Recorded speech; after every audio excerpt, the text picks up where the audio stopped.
welcome to my YouTube channel math and science out clear friends আজি মই আপোনালোকলৈ এটি অতি গুৰুত্বপূৰ্ণ ভিডিঅ' লৈ আহিছো কাৰণ এইবাৰ যেটো দশম শ্ৰেণীৰ প্ৰি ফাইনেল এসেসমেন্ট এক্সামিনেশন হৈছে তাৰ প্ৰথম 10টা ম্যাথছৰ এমসিকিউ মই আপোনালোকলৈ আগবঢ়াইছো আৰু এইকেইটা অকল নৱম দশম শ্ৰেণীৰ কাৰণে নহয় এইকেইটা যিসকলে কম্পিটিটিভ এক্সাম দিব বিএডৰ এক্সাম দিব টেটৰ এক্সাম দিব বা এপিএসসি ইউপিএসসি এক্সাম দিব তেনেকুৱা টাইপৰ প্ৰশ্ন গতিকে আহক আমি এইকেইটা চাওঁ ফাৰ্স্ট কোশ্চেন টু হল তলৰ কোনটো এটা পূৰ্ণগণ সংখ্যা 649 1331 1628 আৰু 2727 এই চাৰিটাৰ মাজত 1331 টো হল পূৰ্ণগণ সংখ্যা কাৰণ 1331 11 কিউব হয় গতিকে আমাৰ বি অপশনটো কাৰেক্ট হ'ব তাৰ 1 plus n plus 1 whole square আৰু n প্লাস 2 হোল স্কয়াৰৰ মাজত থকা স্বাভাৱিক সংখ্যাটো হল n twice 2 into n plus 1 2 into n plus 2 কারণ আমি জানো n স্কয়ার আৰু n plus 1 হোল স্কয়াৰৰ মাজত 2n টা স্বাভাৱিক সংখ্যা থাকে মানে সৰু যেটো হ'ব তাৰ দুগুণ হ'ব সৰু যেটো তাৰ বেজৰ দুগুণ হ'ব গতিকে ইয়াত সৰু হল আমাৰ n plus 1 হোল স্কয়াৰ এটো সৰু আছে আৰু n plus 2 হোল স্কয়াৰ এটো ডাঙৰ আছে গতিকে সৰুটো ডাঙৰ হ'ব 2 into n plus 1 টা হ'ব আমাৰ স্বাভাৱিক সংখ্যা থাকিব তাৰ মানে এটো আমাৰ শুদ্ধ 3 নম্বৰটো হল 0.00064 ৰ প্ৰামাণিক ৰূপটো হল ইয়াত পাঁচটা শূন্য আছে আৰু আমাৰ 6 ৰ ইফালে গৈ দশমিক বহিব গতিকে আমাৰ 6 ঘৰ যাব আমাৰ ইয়াত আছে 0.00064 আমাৰ 6 ঘৰ ইফালে গৈ দশমিক বহিব গতিকে আমাৰ তলত 6টা শূন্য হ'ব তাৰ পিছত এই 6টা শূন্য যদি আমি ওপৰলৈ লৈ যাম আমাৰ কি হ'ব 10 to the power -6 হ'ব প্লাস 6 ৰ পৰা ওপৰত গলে -6 হয় আৰু 6.4 into 10 to the power -6 যেটো আমাৰ এটো হ'ব কাৰেক্ট আটাইতকৈ সৰু তাৰ পিছত কোৱেশ্চন নম্বৰ 4 আটাইতকৈ সৰু যেটো সংখ্যাৰে √27 ক পূৰণ কৰিলে এটা পৰিমেয় সংখ্যা পোৱা যাব সেই সংখ্যাটো হল আমাৰ ইয়াত 4টা সংখ্যা আছে তাৰ ভিতৰত কৈছে আটাইতকৈ সৰু যেটো সংখ্যা দি পূৰণ কৰিলে পৰিমেয় সংখ্যা ওলাব অপৰিমেয় নহয় পৰিমেয় সংখ্যা ওলাব লাগিব তেনেকুৱা সংখ্যাটো আমাৰ কি হ'ব ইয়াত কোনটো হ'ব কাৰণ আমি জানো √3 1.71 আৰু 1/√3 0.54 58 আৰু 1/3 এটো যেহেতু আমাৰ √r নাই এটো দি কৰিলে আমাৰ পৰিমেয় সংখ্যা ওলাব অপৰিমেয় ওলাব গতিকে এটো আমাৰ নালাগে আৰু √7 টো আমাৰ কি হ'ব এটো আমাৰ কি হ'ব এটো কিন্তু ডাঙৰ পৰিমেয় সংখ্যাৰ ভিতৰত এটো ডাঙৰ অপৰিমেয় সংখ্যাৰ ভিতৰত এটো ডাঙৰ গতিকে এটো দি আমাৰ নহব আমি এই দুটাৰ পৰা আমাৰ যিকোনো এটা হ'ব a আৰু b ৰ পৰা গতিকে আমাৰ যেটো b টো সৰু গতিকে এটো হ'ব কাৰণ চাওক √27 = 3√3 হয় এটো কৰাৰ পিছত তাৰ পিছত আমি 1/√3 দি যেতিয়া তাক পূৰণ কৰিম তেতিয়া √3 ক্যান্সেল 3 গুণ 3 টো কি হ'ব পৰিমেয় সংখ্যা হ'ব তাহলে 1/√3 টো আমাৰ কাৰেক্ট তাৰ পিছত আছে পৰিমেয় সংখ্যা 4 cube by 2 to the power 5 into 5 কিউবৰ দশমিক প্ৰসাৰণৰ দশমিক স্থানৰ পৰিসমাপ্ত হোৱা স্থানৰ সংখ্যা হল 2 3 4 5 এতিয়া আমি যদি এইটো এনেকা কৰো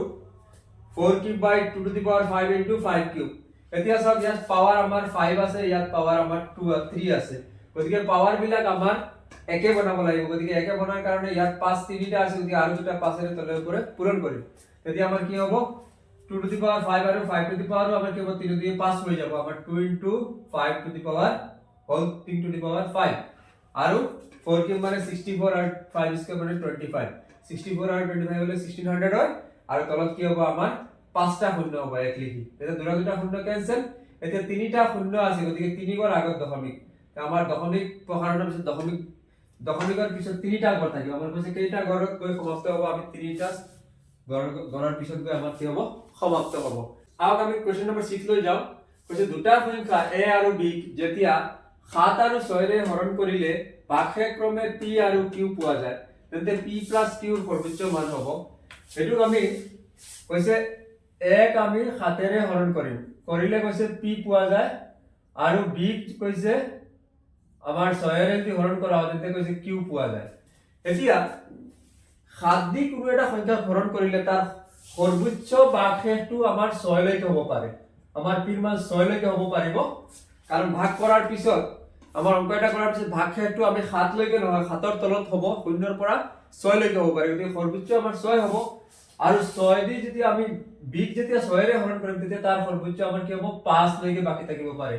এতিয়া কৈছে এই দুটা যোগ কৰিলে p + q যোগ কৰিলে আমাৰ কিমান হ'ব 6 + 5 11 হ'ব গতিকে আমাৰ ডি অপশনটো কারেক্ট নেক্সট হইছে যদি a = 2 cube * 3 b = 2 * 3 c = 3 to the power n * 5 আৰু লসাগু a b c তিনিটাৰ লসাগু কৈছে 2 কিউব * 3 স্কয়াৰ * 5 এটা লসাগু আমাৰ যেটো জানো আমি হাইয়েস্ট যিবিলাক হয় আমাৰ এই 2 2 এই দুটাই 2 আছে এটা 2 কিউব আৰু এটা 2 আছে এই দুটাৰ ভিতৰত হাইয়েস্ট যেটো হ'ব আমাৰ এটো লসাগু হ'ব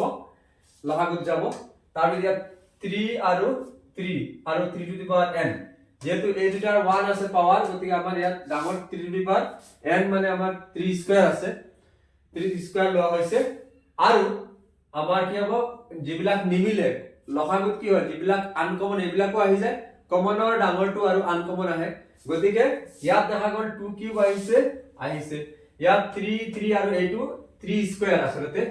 3 স্কয়াৰ আহিছে আৰু 5 আহিছে এতিয়া সব স্কয়াৰৰ জায়গাত আমাৰ কৈছে n ৰ মান কিমান এতিয়া n ৰ মান আমাৰ কিমান হ'ব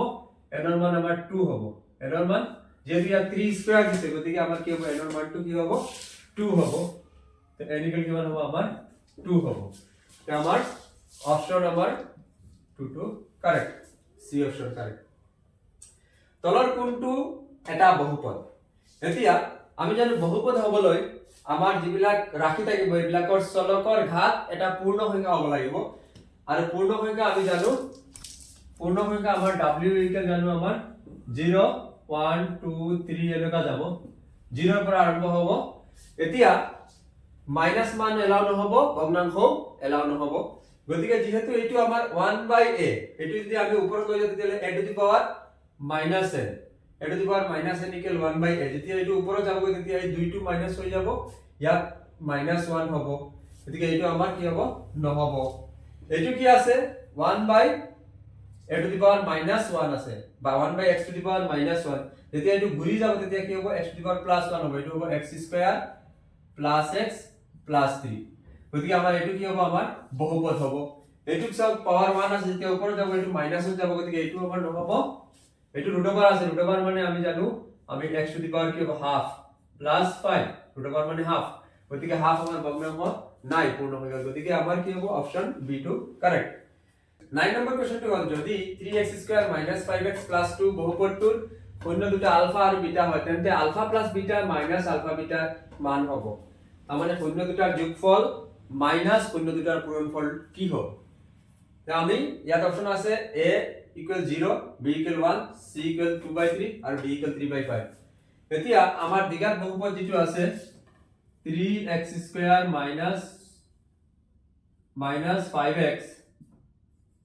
5x + 2 আছে এতিয়া ইয়াৰ আলফা + বিটা আমাৰ শূন্য দুটাৰ যোগফল কি হ'ব আলফা + বিটা = -b/a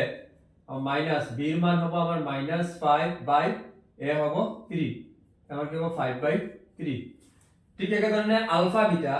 অন্য দুটা পূরণফল আমি উলাই লব লাগিব আলফা বিটা ইকুয়াল কি হবে 2/3 c/a ইকুয়াল কি হবে 2/3 এতিয়া কইছে এই দুইটা বিয়োগ কৰিব লাগিব আলফা + বিটা - আলফা বিটা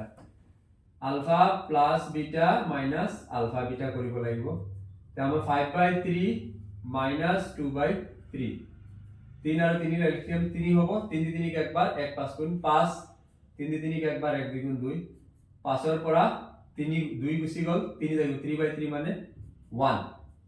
আমার অপশনটি কি হবে 1 যেটা আছে এটা আমার কি হবে কারেক্ট হবে কোশ্চেন নাম্বার 10 টু হল কি শর্তত y = ax² + bx + c n ≠ 0 লেখটাল তলমুখ খোলা অধিবৃত্ত হবে এতিয়া ইয়াত চাৰিটা অপচন দিছে a > 0 a < 0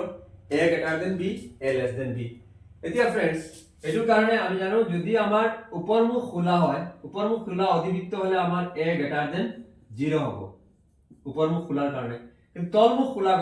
খোলা গলে কি হ'ব a < 0 হ'ব a < 0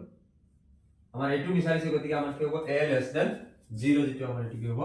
কাৰেক্ট হ'ব फ्रेंड्स